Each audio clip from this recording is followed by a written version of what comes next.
Here on Should Have Been on the Album, I've often mentioned bands that came late to the hair metal scene, but were able to briefly skate the edges of chart success.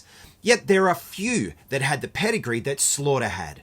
Headed up by two ex-Vinnie Vincent Invasion band members in Mark Slaughter and Dana Strum, Slaughter would be able to find chart success as late as 1992, even in the face of changing times. For me, I got into Slaughter in 1992 after the ballad Real Love appeared on an episode of Rage, the Aussie Top 50 chart program, at the back end of that 50. The song was so good that I immediately went out and bought the CD without listening to another track by the band, and I still own it today. But the band didn't really take hold here in Australia, only flirting with the outer reaches of the charts, and that is a shame because Slaughter is a great band. If you've never dropped by this channel before, welcome to the place where we explore rare tracks, B-sides and non-album songs that have been lost to time. It's great to have you here and I do hope you enjoy this video. So let's take a step into the Slaughterhouse and explore a band that quite possibly deserved better and had their fair selection of rare tracks and B-sides.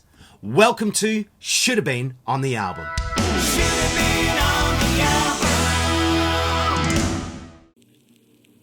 Slaughter was formed in 1988 by lead singer and rhythm guitarist Mark Slaughter, along with Dana Strum on bass. Together they added guitarist Tim Kelly and drummer Blas Elias, and quickly gained a following. With their connection to the Vinnie Vincent Invasion, Chrysalis Records signed them, and in 1990 they released Stick It To Ya, hitting number 18 on the US charts and going twice platinum on the back of 4 singles: Up All Night, Fly to the Angels, Spend My Life and Mad About You. They would also contribute a track to the Bill and Ted's Bogus Journey soundtrack. Together we are Wild Stallions! Party on, dudes! Talk about hit the ground running.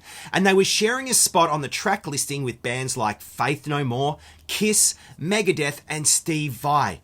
It would seem that the band were destined to share rarefied airwaves. In 1992, Slaughter released The Wildlife with 3 singles including the title track, Days Gone By and Real Love. But the album would only go gold. Only, you say? Despite hitting number 8 on the album charts. However, a series of events would cripple the band's growth, with Kelly being arrested for drug trafficking, Strum in a motorcycle accident, Slaughter having surgery for nodules, and also being dropped from their label Chrysalis after it was bought out by EMI. Regardless, Slaughter were one of the first bands to sign with CMC International, and they released Fear No Evil in 1995, to little fanfare. Still, the band pushed on, releasing the more psychedelic Revolution in 1997. However, in 1998, tragedy struck when Tim Kelly was killed in a car accident, and it shattered the band.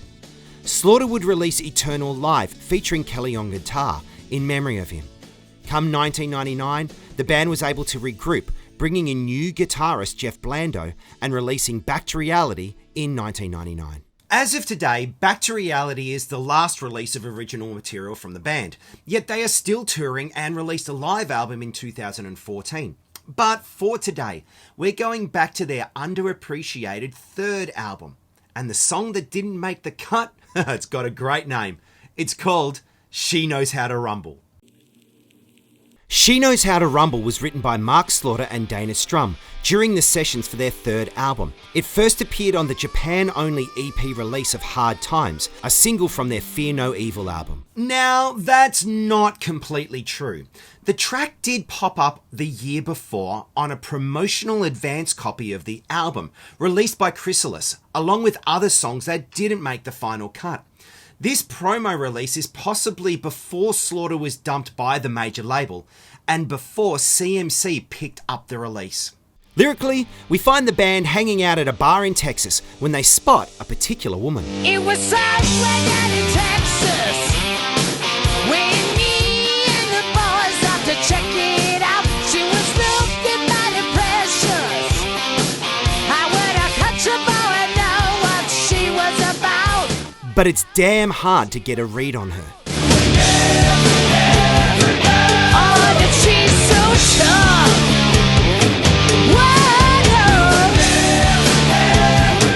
When she gets enough. But even when you've been knocked down on your ass by her, there's always the temptation for more. Back to the hot and sweaty ballroom.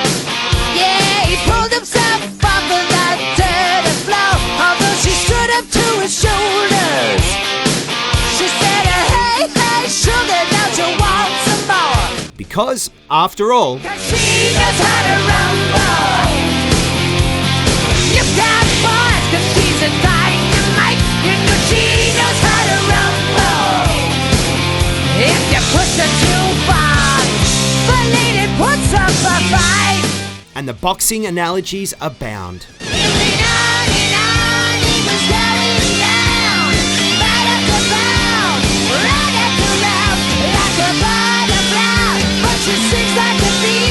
Look, the lyrics ain't highbrow poetry, but they definitely carry the story. And a warning to anyone who wants to get close to this woman in question. Musically, the song reminds me a hell of a lot of AC/DC. From the crunchy riff to even the vocal delivery, there's definitely a nod to the Aussie band. Still, She Knows How to Rumble is full of hooks, melody, and excellent musicianship. The band knows how to play this type of song. Slaughter do have a habit of taking their influences and wearing them proudly on their sleeve. A listen to their previous album, The Wildlife, definitely shows nods to various bands.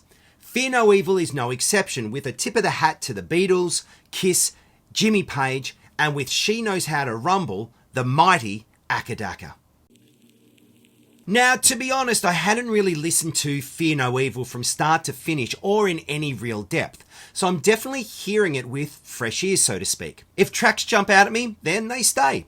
If there's filler, then that's where we have to start to ask some questions. Let's go. We kick off with the ominous and Zeppelin-esque Live Like There's No Tomorrow, which presents a tougher sound for the band. Get Used to It is a killer hard rock track, complete with cowbell and a statement of we're not going to change for anyone. The single Searching is next. Slaughter's vocals are completely different for this song, and it's quite a change from his normal style. Still, the song is solid. I'll Be Alright is the obligatory ballad, but with a Beatles sound. Let the Good Times Roll is exactly what it sounds like, upbeat and catchy as hell. Breakdown and Cry is slower, in 6/8 and more acoustic, but for me, it's not very memorable. So that's the first half, but I wouldn't say that every track is a winner. Alright, on to the second part. The title track from the Japanese EP Hard Times again starts with a soundscape montage before kicking into a killer groove and a chorus that has some grunge influences. Divine Order is a quick instrumental, which is followed by Yesterday's Gone, a more country-tinged track which is remarkably strong. Prelude is next, another instrumental, which is followed by the driving and rockin' Out of My Head. And we finished with the fast-paced power rock of Unknown Destination. Again, there are tracks that are definitely stronger than others, but for me, it's the two instrumentals that are really inconsequential. In preference to keeping all of the full-length songs, I would definitely dump Divine Order and Prelude in favour of She Knows How to Rumble, without a doubt. I'd put it straight after Hard Times to give the second side a little levity. Sure, it makes for an 11-track album, but it would be a stronger release for it. Still, Fear No Evil is a great album and shows growth from the band. But there's still filler, and She Knows How to Rumble definitely deserved a spot.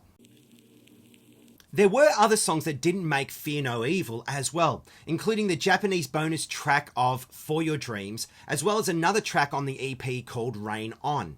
Further, it's clear that She Knows How to Rumble was in contention for the album, based on its presence on the Chrysalis advanced release of the album. As a side note, I almost made this video about the song Shout It Out from the Bill and Ted soundtrack, which was written between their first and second album. You can also get the definitive edition of Fear No Evil, which puts a collection of B-sides and demos on the whole album, and I would definitely encourage you to seek out that version of the release. Anyway, what do you think?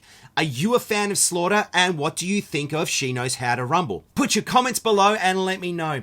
And if you've enjoyed this video, please like, subscribe and share and help get the word out about this little channel. We are getting closer and closer to that magic 500 subscriber mark, and I truly appreciate everyone who comes and checks out these videos. You are awesome. If you have an idea for a B-side or a rare track that you reckon I should check out, please let me know. You can comment or you can bounce me an email on shouldvebeenonthealbum@gmail.com. Plus, we're on all of the socials and links are in the description below. But until next time, my name is Drew and you've been watching Should Have Been on the Album. Remember to hang on for the bloopers after the credits. See you next time. Cheers.